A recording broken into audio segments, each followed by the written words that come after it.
tenemos con nosotros a la doctora Olga Arguedas. La doctora Arguedas es la directora del Hospital Nacional de Niños. Como ya todos sabemos, el gobierno anunció que ha decidido ya con vacunas de Pfizer, iniciar la vacunación de niños entre 5 y 12 años. Aproximadamente estamos hablando de 1,5 millones de menores contra el COVID-19 a partir del próximo año.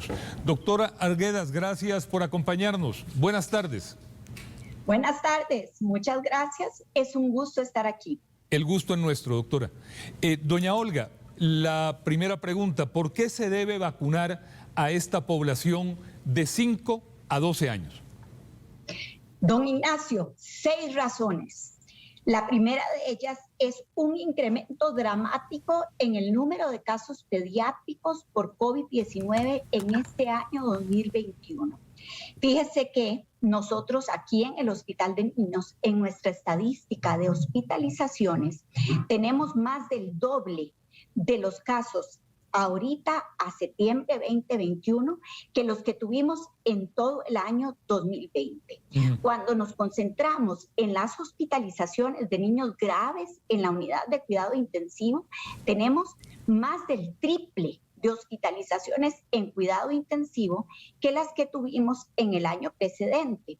Si miramos un poquito más afuera, qué es lo que sucede en el mundo, diferentes países del mundo han reportado que con la circulación de variante Delta, el número de casos en menores de 18 años se ha incrementado alrededor del 200 al 250%.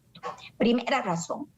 Segunda razón, riesgo de casos graves. Ciertamente, la COVID-19 tiene un comportamiento mucho más benigno en los niños que en los adultos.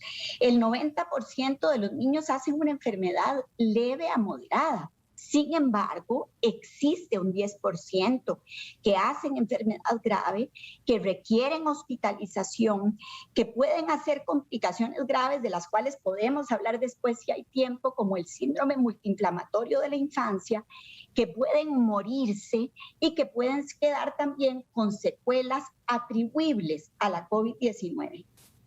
Tercer aspecto, riesgo de contagio. Los niños son una población cautiva que en este momento no está recibiendo aún la vacunación y que eventualmente se convierten desde el punto de vista epidemiológico en un reservorio para que el virus se mantenga circulando, genere contagios en sus hermanitos, en sus papás, en sus abuelos, en sus compañeros de clase, en sus maestros.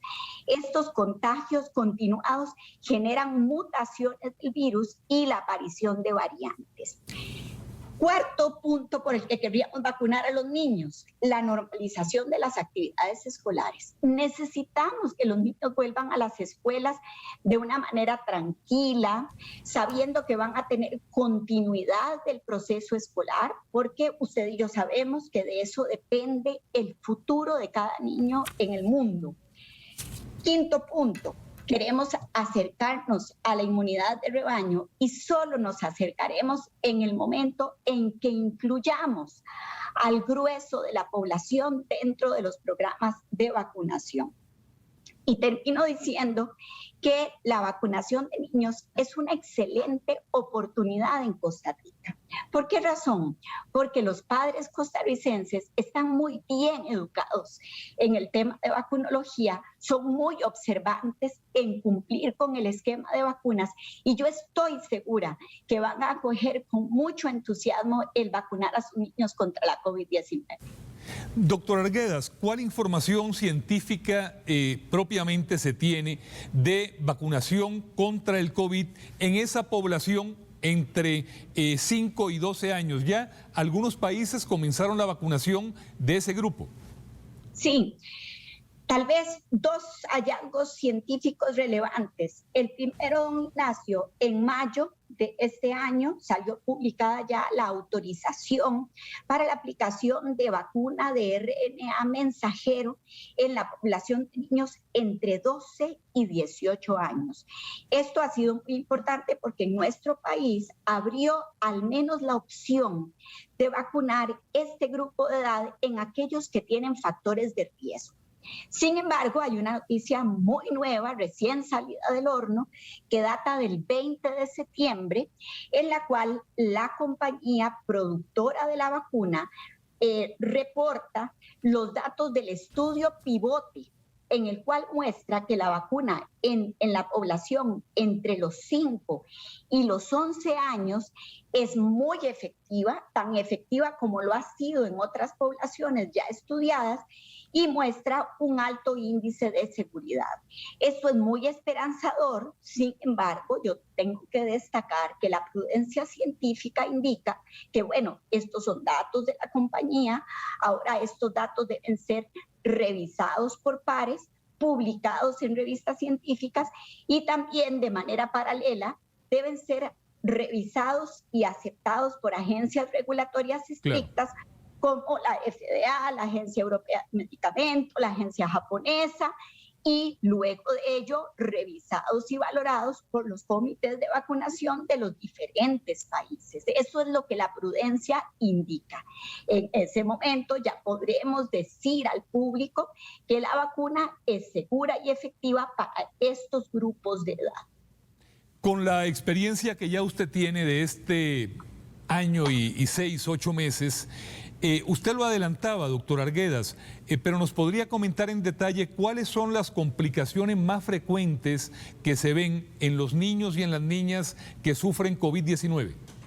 Sí, yo le tengo que decir, don Ignacio, nosotros aquí en el Hospital de Niños vivimos de una manera epidérmica, es decir, en nuestra piel, la necesidad de que los niños puedan tener acceso a vacunas, porque es muy triste, es desgarrador cada vez que perdemos un niño por COVID-19. Bueno, ¿cuáles son las complicaciones que hemos visto? Hemos visto complicaciones como descompensación de la enfermedad de fondo, cuando el virus toma ventaja de que es un niño vulnerable, que se puede enfermar y morir.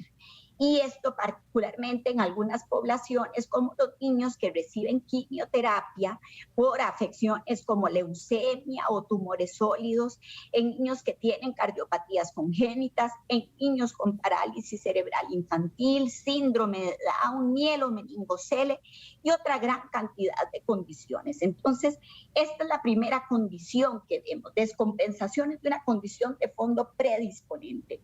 Pero también vemos niños que sin mayores condiciones hacen complicaciones gravísimas y requieren cuidado intensivo por neumonías muy parecidas a las que hacen las de los adultos, con secuelas pulmonares importantes. Y una tercera categoría, que son los síndromes hiperinflamatorios. ¿Esto qué significa? Pues significa que el cuerpo del niño responde de una manera excesiva a la presencia del virus y esto le ocasiona secuelas graves o la muerte. Dentro de esto incluimos lo que nosotros hemos llamado síndrome multiinflamatorio de la infancia, que en otros países se denomina como MISC. Casos raros, pero hemos visto también algunos eventos trombóticos, es decir, que se forman coágulos producidos por la enfermedad muy similares a los que se han reportado en poblaciones adultas. Doctor Arguedas, ¿cuál es la situación al día de hoy de ocupación allá en el Hospital de Niños?